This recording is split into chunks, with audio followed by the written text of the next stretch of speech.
The Kybalion by 3 Initiates. Chapter 8. The Planes of Correspondence. As above, so below. As below, so above. The Kybalion. The great second Hermetic principle embodies the truth that there is a harmony agreement and correspondence between the several planes of manifestation, life, and being. This truth is a truth because all that is included in the universe emanates from the same source, and the same laws, principles, and characteristics apply to each unit or combination of units of activity, as each manifests its own phenomena upon its own plane. For the purpose of convenience of thought and stuck, the Hermetic philosophy considers that the universe may be divided into 3 great classes of phenomena, known as the 3 great planes, namely, 1. The great physical plane. 2. The great mental plane. 3. The great spiritual plane. These divisions are more or less artificial and arbitrary, but the truth is that all of the 3 divisions are but ascending degrees of the great scale of life, the lowest point of which is undifferentiated matter, and the highest point, that of spirit. And moreover, the different planes shade into each other, so that no hard and fast division may be made between the higher phenomena of the physical and the lower of the mental, or between the higher of the mental and the lower of the spiritual. In short, the 3 great planes may be regarded as 3 great groups of degrees of life manifestation. While the purposes of this little book do not allow us to enter into an extended discussion of or explanation of the subject of these different planes, still we think it well to give a general description of the same at this point. At the beginning, we may as well consider the question so often asked by the neophyte who desires to be informed regarding the meaning of the word plane, which term has been very freely used and very poorly explained in many recent works upon the subject of occultism. The question is generally about as follows: is a plane a place having dimensions, or is it merely a condition or state? We answer, no, not a place, nor ordinary dimension of space, and yet more than a state or condition. It may be considered as a state or condition, and yet the state or condition is a degree of dimension and a scale subject to measurement. Somewhat paradoxical, is it not? But let us examine the matter. A dimension, you know, is a measure in a straight line, related to measure, etc. The ordinary dimensions of space are length, breadth, and height, or perhaps length, breadth, height, thickness, or circumference. But there is another dimension of created things, or measure in a straight line, known to occultists and to scientists as well, although the latter have not yet as applied the term dimension to it. And this new dimension, which, by the way, is the much speculated about 4th dimension, is the standard used in determining the degrees or planes. This 4th dimension may be called the dimension of vibration. It is a fact well known to modern science, as well as to the Hermetists who have embodied the truth in their 3rd Hermetic principle, that everything is in motion, everything vibrates, nothing is at rest. From the highest manifestation to the lowest, everything and all things vibrate. Not only do they vibrate at different rates of motion, but as in different directions and in a different manner. The degrees of the rate of vibrations constitute the degrees of measurement on the scale of vibrations. In other words, the degrees of the 4th dimension. And these degrees form what occultists call planes. The higher the degree of rate of vibration, the higher the plane, and the higher the manifestation of life occupying that plane. So that while a plane is not a place, nor yet a state or condition, yet it possesses qualities common to both. We shall have more to say regarding the subject of the scale of vibrations in our next lessons, in which we shall consider the Hermetic principle of vibration. You will kindly remember, however, that the three great planes are not actual divisions of the phenomena of the universe, but merely arbitrary terms used by the Hermetists in order to aid in the thought and study of the various degrees and forms of universal activity in life. The atom of matter, the unit of force, the mind of man, and the being of the archangel are all but degrees in one scale, and all fundamentally the same, the difference being solely a matter of degree and rate of vibration. All are creations of the All, and have their existence solely within the infinite mind of the All. The Hermetists subdivide each of the three great planes into 7 minor planes, and each of these latter are also subdivided into 7 subplanes, all divisions being more or less arbitrary, shading into each other, and adopted merely for convenience of scientific study and thought. The great physical plane and its 7 minor planes is that division of the phenomena of the universe which includes all that relates to physics, or material things, forces, and manifestations. It includes all forms of that which we call matter, and all forms of that which we call energy or force. But you must remember that the Hermetic philosophy does not recognize matter as a thing in itself, or as having a separate existence even in the mind of the All. The teachings are that matter is but a form of energy, that is, energy at a low rate of vibrations of a certain kind, and accordingly, the Hermetists classify matter under the head of energy and give to it 3 of the 7 minor planes of the great physical plane. These 7 minor physical planes are as follows. 1. The plane of matter A. 2. The plane of matter B. 3. The plane of matter C. 4. The plane of ethereal substance. 5. The plane of energy A. 6. The plane of energy B. 7. The plane of energy C.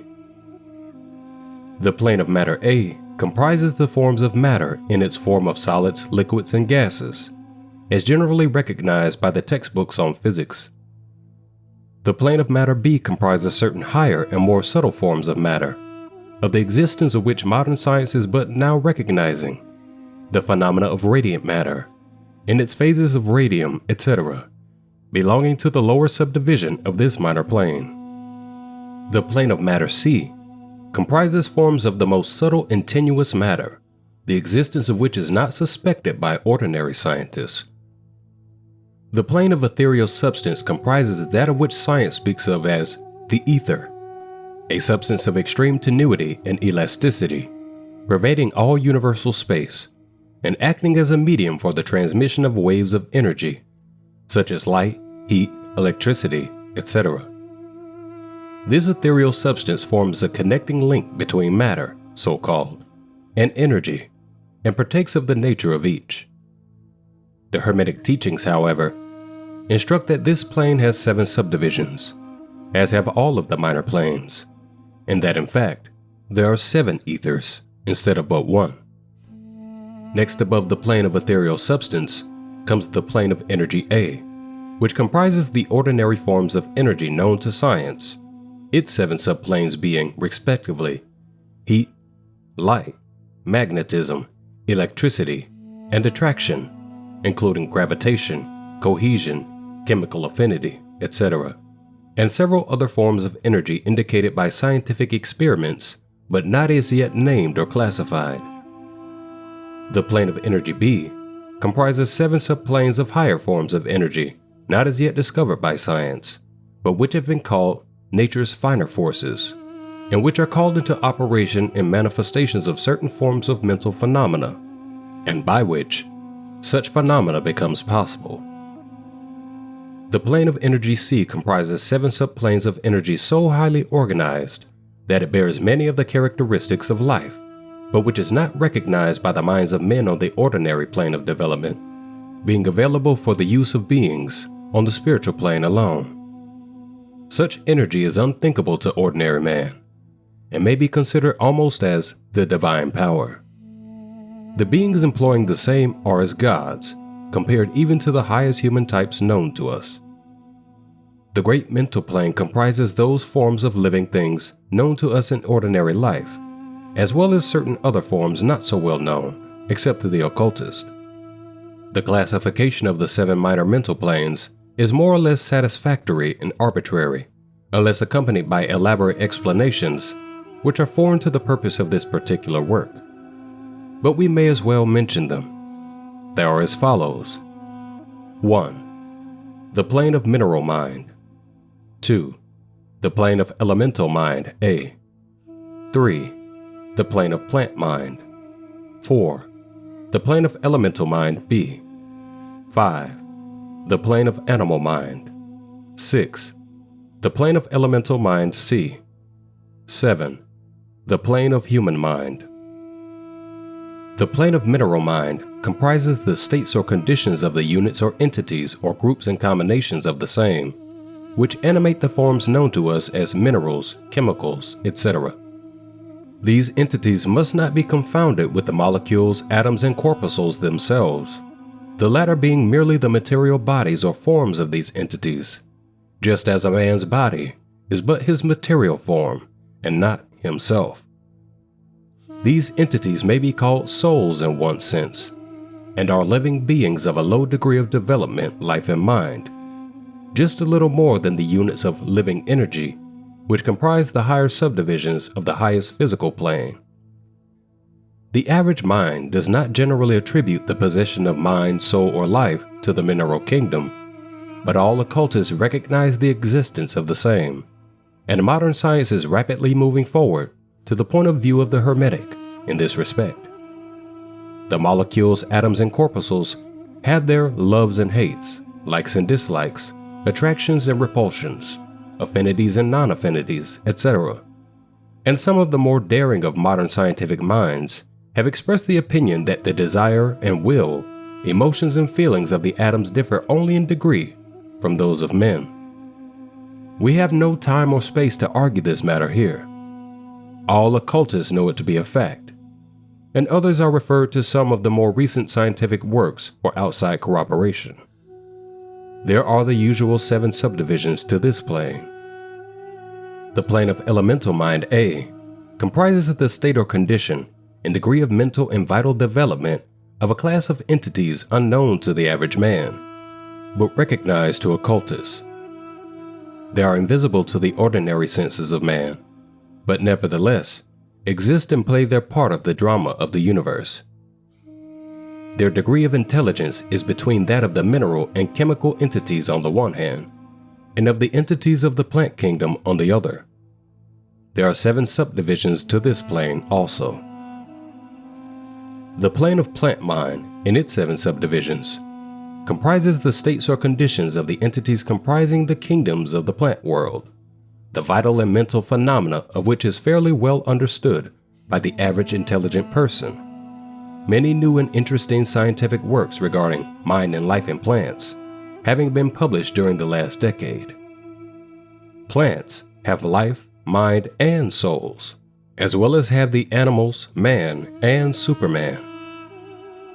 The plane of elemental mind, B, in its 7 subdivisions, comprises the states and conditions of a higher form of elemental or unseen entities, playing their part in the general work of the universe, the mind and life of which form a part of the scale between the plane of plant mind and the plane of animal mind, the entities partaking of the nature of both. The plane of animal mind, in its 7 subdivisions, comprises the states and conditions of the entities, beings, or souls animating the animal forms of life familiar to us all. It is not necessary to go into details regarding this kingdom or plane of life, for the animal world is as familiar to us as is our own. The plane of elemental mind, C, in its 7 subdivisions, comprises those entities or beings, invisible as are all such elemental forms, which partake of the nature of both animal and human life in a degree and in certain combinations. The highest forms are semi-human in intelligence. The plane of human mind, in its 7 subdivisions, comprises those manifestations of life and mentality which are common to man in his various grades, degrees, and divisions. In this connection, we wish to point out the fact that the average man of today occupies but the fourth subdivision of the plane of human mind, and only the most intelligent have crossed the borders of the fifth subdivision. It has taken the race millions of years to reach this stage, and it will take many more years for the race to move on to the sixth and seventh subdivisions and beyond. But remember that there have been races before us which have passed through these degrees and then on to higher planes. Our own race is the fifth, with stragglers from the fourth, which has set foot upon the path. And then there are a few advanced souls of our own race who have outstripped the masses, and who have passed on to the sixth and seventh subdivision, and some few beings still further on.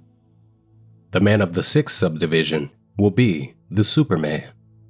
He of the seventh will be the Overman. In our consideration of the 7 minor mental planes, we have merely referred to the 3 elementary planes in a general way. We do not wish to go into this subject in detail in this work, for it does not belong to this part of the general philosophy and teachings. But we may say this much.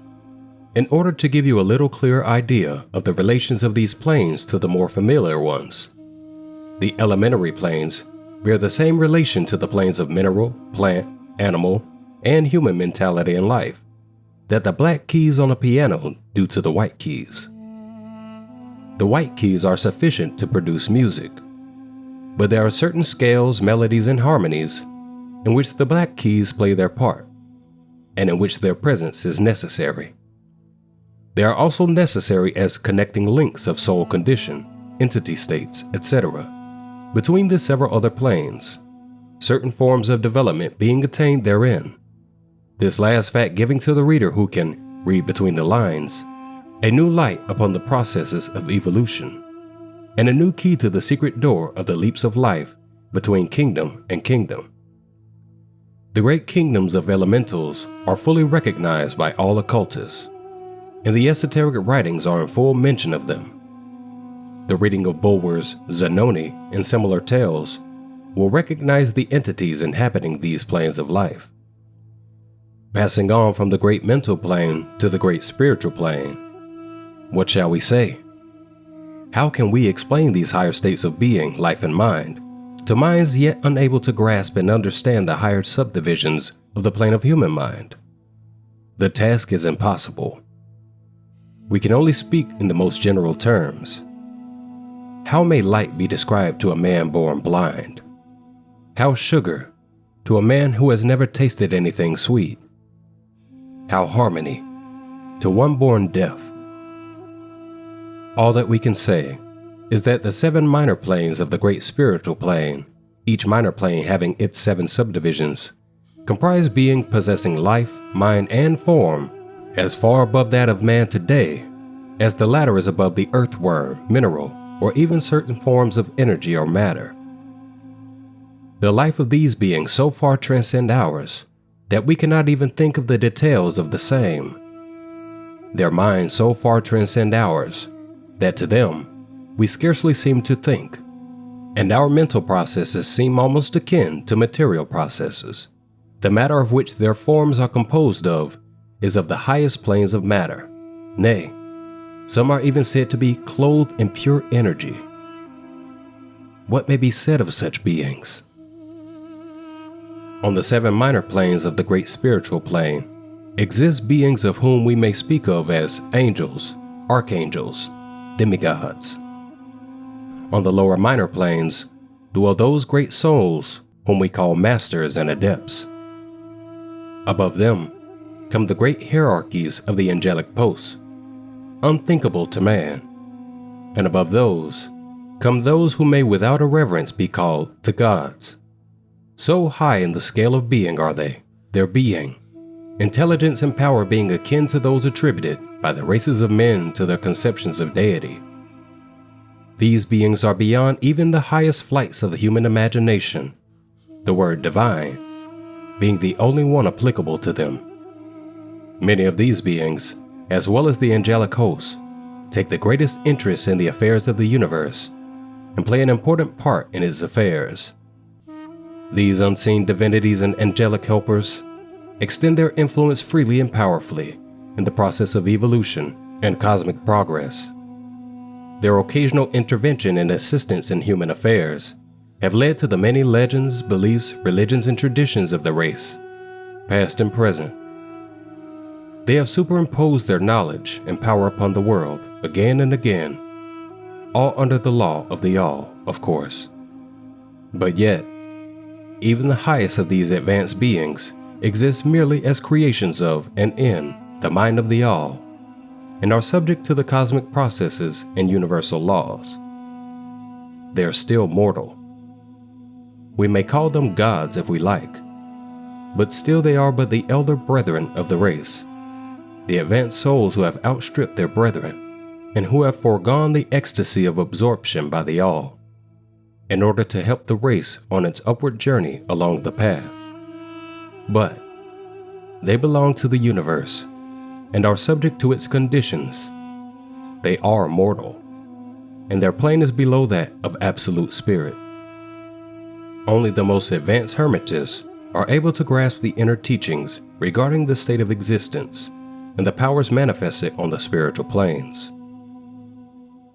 The phenomena is so much higher than that of the mental planes that a confusion of ideas would surely result from an attempt to describe the same. Only those whose minds have been carefully trained along the lines of the Hermetic philosophy for years, yes, those who have brought with them from other incarnations the knowledge acquired previously, can comprehend just what is meant by the teaching regarding these spiritual planes. And much of these inner teachings is held by the Hermetists as being too sacred, important, and even dangerous for a general public dissemination.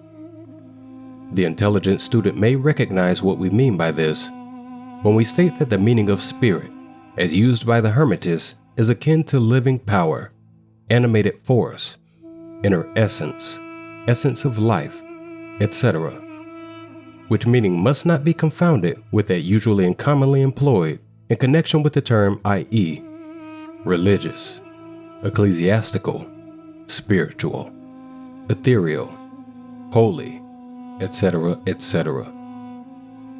To occultists, the word spirit is used in the same sense of the animating principle, carrying with it the idea of power, living energy, mystic force, etc.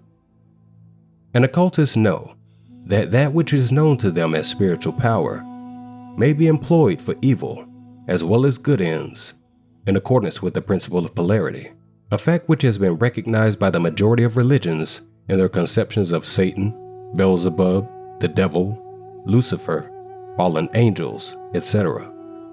And so the knowledge regarding these planes has been kept in the Holy of Holies in all esoteric fraternities and occult orders, in the secret chamber of the temple.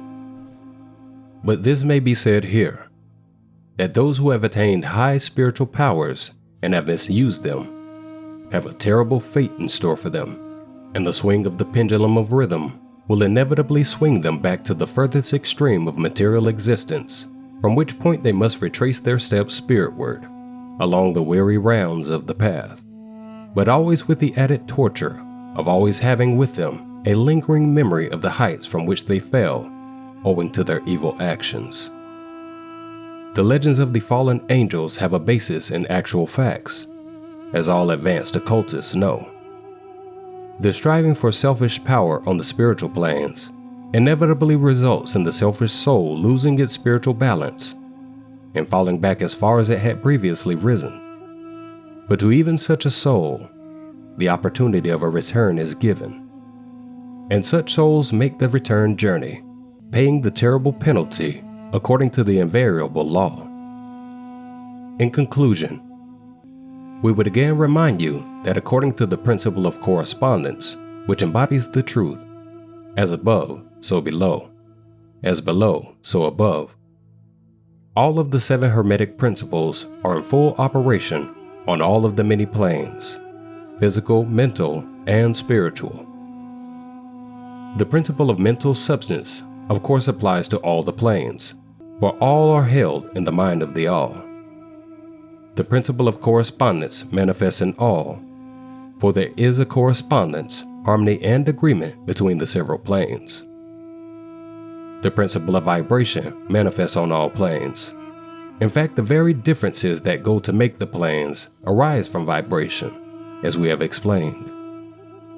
The principle of polarity manifests on each plane, the extreme of the poles being apparently opposite and contradictory.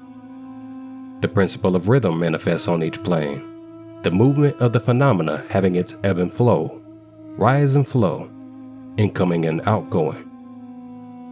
The principle of cause and effect manifests on each plane, every effect having its cause, and every cause having its effect. The principle of gender manifests on each plane, the creative energy being always manifest and operating along the lines of its masculine and feminine aspects. As above, so below. As below, so above. This centuries-old Hermetic axiom embodies one of the great principles of universal phenomena. As we proceed with our consideration of the remaining principles, we will see even more clearly the truth of the universal nature of this great principle of correspondence.